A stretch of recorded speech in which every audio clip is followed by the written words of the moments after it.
Hi, my name's Patrick. My hobbies include drinking a lot of coffee and then not doing anything. And though I grew up just outside of Manhattan, I have both the aesthetic and social capabilities of somebody who lives in a beach town year-round. It's true, I cannot talk to people. It's terrible. I have an easier time talking to children like adults than I do talking to adults like adults. Like, if an adult stranger is like, hey, can I have that piece of paper? I'll be like, yeah, this one right here? Sure, absolutely. No, thank you. Have a nice day. But if a child is like, you want to see a drawing I did? I'll be like, wait, are you looking for actual feedback? What is this? Self-congratulatory type thing. Because God forbid, a grown man with a neck tattoo does not think I am the most polite person in the universe. But God forbid a child think I'm weak. These are the things you gotta worry yourself with when you don't really have a personality. That's not true, that's not fair. I've always maintained that I'm essentially a superhero's secret identity, but without the powers, which essentially just means I am a docile white guy who is often late with no excuse. You would be forgiven if you thought I lived an exciting double life. You would just be wrong.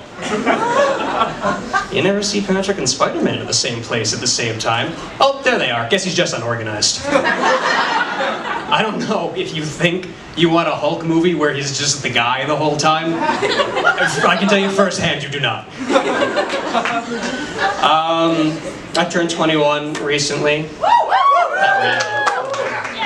I decided to give up underage drinking.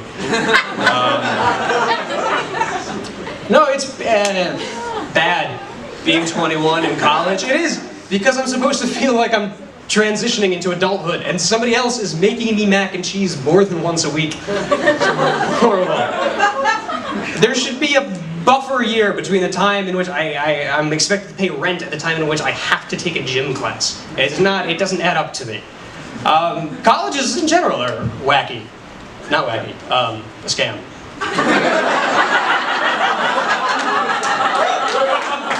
Colleges are like drug dealers in the sense that they're terrible with money, and they're the place where you get drugs from.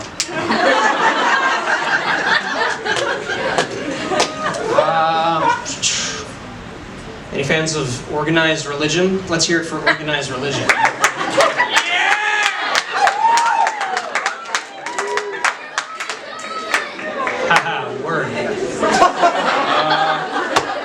I've had a weird relationship with religion throughout my life. My relationship with religion so far has mirrored exactly my relationship with mayonnaise. You know, mayonnaise? Yeah, I knew you guys were cool. No, it has. It's a relationship, religion and mayonnaise have played the exact same role in my life. In that when I was a kid, it was just a part of everything, and I didn't question it. And then I became a teenager and I learned a little bit more about it and I tried to ruin it for everyone. I was like, do you even know what this shit is made of? And now I'm at a point where it's not for me, but if it helps you to swallow things easier, go for gold. I just know that Chick-fil-A is not using it right. It's too much mayo. It's slightly too much mayo. That's not what mayo's for.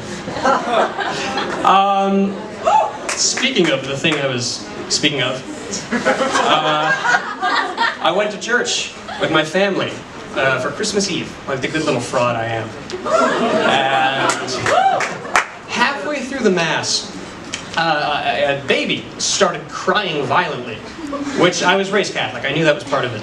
But what wasn't part of it was the bit where the 75-year-old man sitting alone in front of me started chuckling to himself throughout the whole debacle as the baby was being escorted out, and muttered to nobody in particular, "He cried for our sins."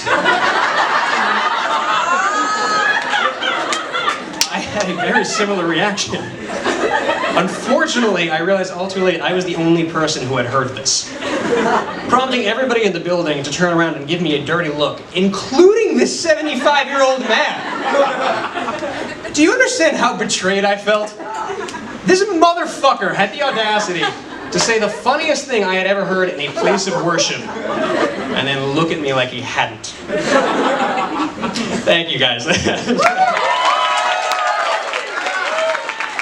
Next up, you know her as Caroline Dunn. It's Caroline Dunn.